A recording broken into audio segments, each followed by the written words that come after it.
Hello, everybody, and welcome to the Mainstream Indie Music Channel, and welcome back.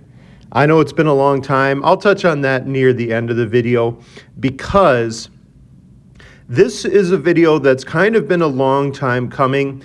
It's kind of been building over the, I think, 3-year course of this channel. And it's been an ongoing argument, not a serious one, albeit, but an ongoing argument amongst my circle of friends, and it always revolves around the band Coldplay. And recently, this conversation came up once again in my friend group, and I thought to myself, okay, this is the time. I think it's about time that I make a video on this subject. Now, let me kind of provide a little bit of background. As you all know, I love to kind of set the scene up before diving into the main topic at hand. I love Coldplay. I always have. Clocks to me was the song that kind of changed everything about my taste in music. Because at the time, I grew up in a household where we only listened to the Beatles, the Talking Heads, Squeeze, and U2 over and over and over on an endless loop.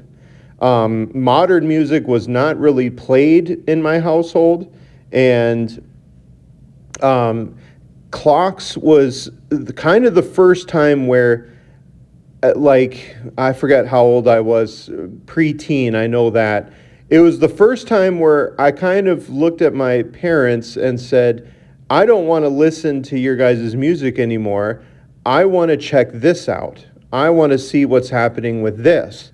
And then, of course, that opened up a whole world. Like, oh, there's new music being made. I want to listen to new music. And then that led to the, early 2000s influx of pop music, rock music, alternative music, indie music, all kind of just unloading and evolving at the same time.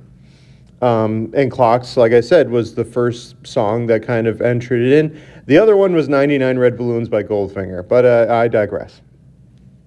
A lot of fans, if you talk to, depending on the age of Coldplay, will, and I think the age is kind of the contributing factor, will show you what type of fan that they are. And we're going to talk a little bit about that evolution, but we're going to go more into the reasons of why. And is it kind of a conversation of good or bad, or is it a conversation of transcending barriers and languages and cultures and even age groups? Because, it's like Coldplay is not young, and especially the fans of Coldplay nowadays, but even the band themselves are not young anymore. And to me, it really ties into, and I think this is going to be a future video as well, a discussion of U2 and how U2 kind of evolved their sound going towards different audiences over the years, and if that was a good or a bad thing. But just a quick summary here of Coldplay, right? Because essentially, you can kind of break them up into a story of two halves. The first half is the first 3 albums, from Parachutes to X and Y. Now, was there an evolution just between those 3 albums themselves? Absolutely. There is no question that Parachutes is, I think, still to this day their most stripped down, heartfelt, and basic album that you can get. And there's absolutely nothing wrong with that. I mean, heck, look at TikTok nowadays, and the explosion of the song Sparks is everywhere. It's on tons of TikToks right now. People love that song. I love that song. I always have. Yellow, I mean, you can't go wrong. Shiver, Don't Panic, it's all over the place. Then they changed their sound for Rush of Blood to the Head, but not too much. The guitars got a little bit bigger. The pianos got a little bit more enhanced.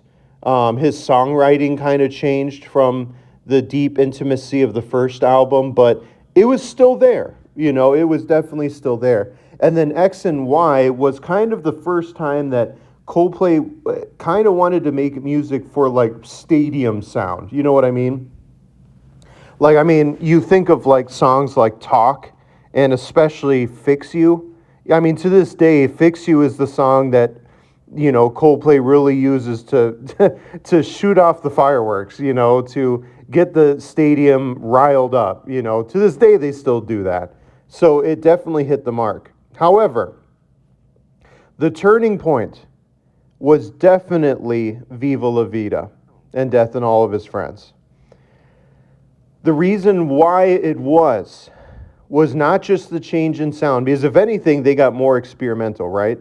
It wasn't so much abandoning the stripped down sound of Parachutes and so on and so forth. Because if anything, they took a huge gamble. They worked with Brian Eno, and they wanted to do so. It was their Sgt. Pepper album, right? They totally changed everything. Orchestras dominated that album. Experimental instruments dominated that album. If anything, they almost wanted to ditch the classic four-piece band ensemble and do something completely different, and it absolutely worked. Viva La Vida was their biggest hit to date, and oddly enough, it thrusts them ever more into the pop sound. Now, earlier I mentioned they are a band of two halves. So there came the second half. The half of MX, the half of A Head Full of Dreams, and then their latest couple of albums as well, I believe. And this is kind of how far out of touch that I am. Moon Music and Music for the Spheres, the one with all the planets on it. Then came the collaboration, and different ones, right? Collaborations with Beyonce, Tuvlo, BTS, Jacob Collier, tons of them. They collaborated with tons of pop artists. And around the time of MX, around the time of them making the song Paradise, that's when the alienation started to happen. That's when the longtime fans started to say, whoa, wait a minute. What is this? Why is this? What happened to the first album? It's almost like that's when the complaints started to come in. Now, what you probably gathered from my earlier comments, and I'm not going to lie to you guys, am I more so that fan A, the fan of, hey, I love the first 4 albums more than anything else, rather than maybe the next 4 albums? Yes, I will be honest with you. I am one of those people.